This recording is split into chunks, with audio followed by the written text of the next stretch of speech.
this is the biggest news that didn't get reported.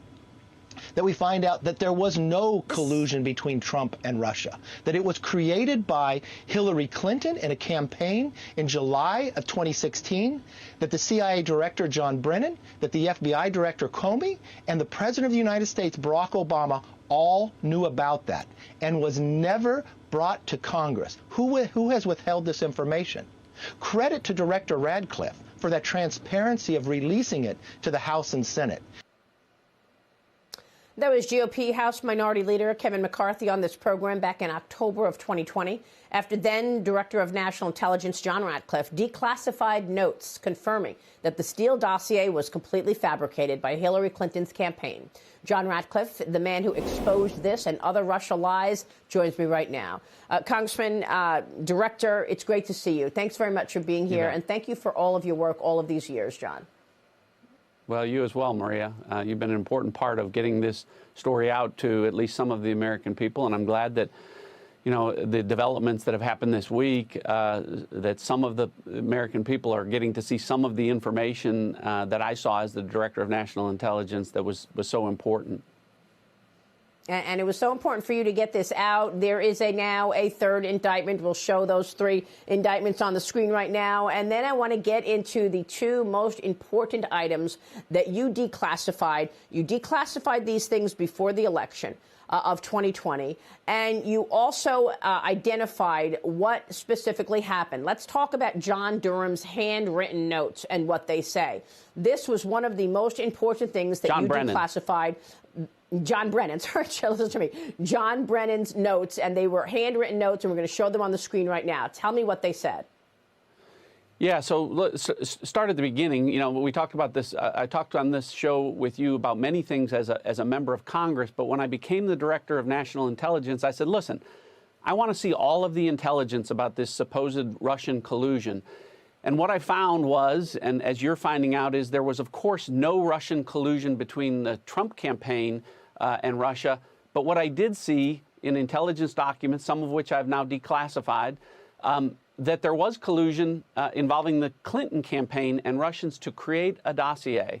And so what John Brennan's notes reveal is, you know, we talk about these indictments. Igor Danchenko is now the third person to be criminally indicted in connection with the Steele dossier for peddling something that was known to be false to the FBI. But what's important here is John Brennan's own notes reflect, and the other document that I declassified show that our intelligence community and our FBI knew this ahead of time, that Hillary Clinton, we had specific intelligence that Hillary Clinton was creating a plan to vilify Donald Trump, to falsely accuse him of ties to Russia. And the intelligence community and the FBI knew this, and President Obama, Vice President Biden were briefed by John Brennan and James Clapper and Jim Comey in early August of 2016. And John Solomon's earlier point was right. It all should have stopped at that point. Everything related to the Steele dossier was known to be untrue, but yet it was the predicate for moving forward with an unjust, unfair, and ultimately now everyone accepts a criminally negligent investigation against the Trump campaign. It was a crime to investigate Donald Trump because there was no probable cause, as FBI Director Christopher Wray has admitted under oath. There was no probable cause for those FISA applications because they used the Steele dossier and it was phony. So to underline John Brennan's notes, he says there was an exchange, and it shows us that Hillary Clinton has approved a plan concerning U.S. presidential candidate Donald Trump and Russia and tying him to a scandal there. From then you have the CIA telling the FBI, this is the second most important document that you declassified. And this is what's called a CIOL. This is a counterintelligence operational lead. It's the CIA telling the FBI, we have this information. Hillary has cooked up this plan against Donald Trump. You need to investigate it. Tell me more.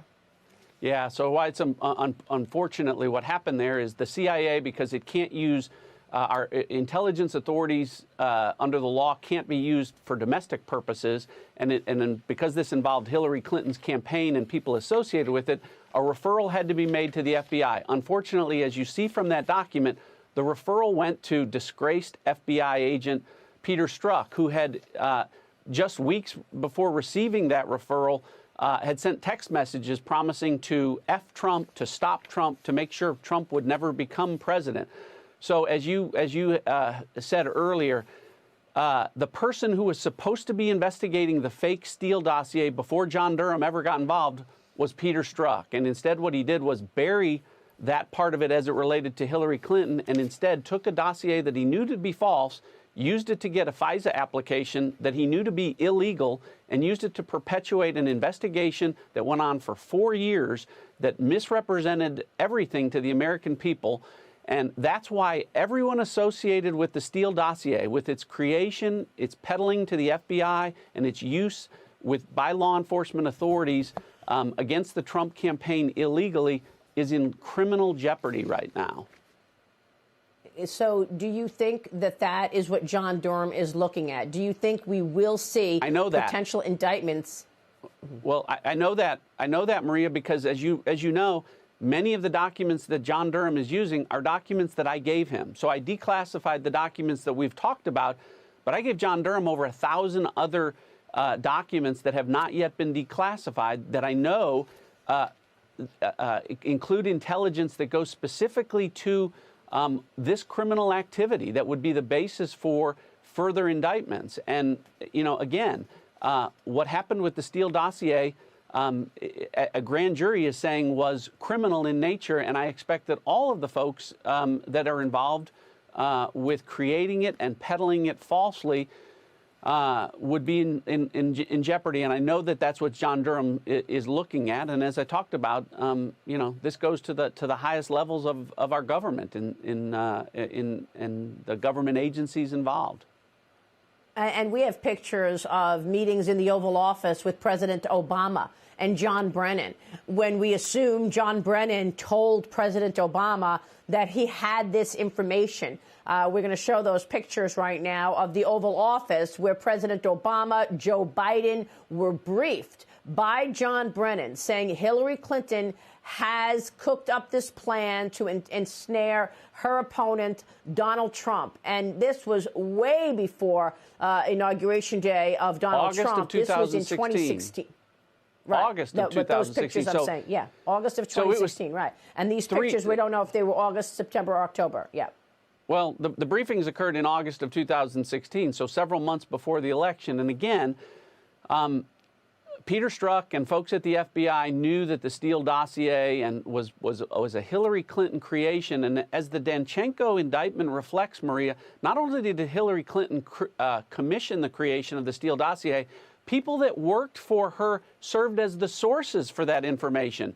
PR Executive 1, who has been identified publicly as a gentleman named Charles Dolan, worked for Bill and Hillary Clinton, served as state chairman of their campaigns, was appointed by Bill Clinton during his administration, and worked for the Russian Federation. He was a source of the information, some of the most salacious allegations against Paul Manafort and about Donald Trump and the Ritz-Carlton Hotel. So all of that was make-believe. It was bogus, and folks within the law enforcement community particularly were aware of that and yet used it illegally and peddled it for a great period of time for a political purpose, which is just not only inappropriate, but as you're finding out, criminal as well. And I expect I said a long time ago to you, Maria, I expect there to be many indictments. I haven't backed off of that, and I continue to think that there are going to be many indictments based on the intelligence that I gave to John Durham and that I have seen.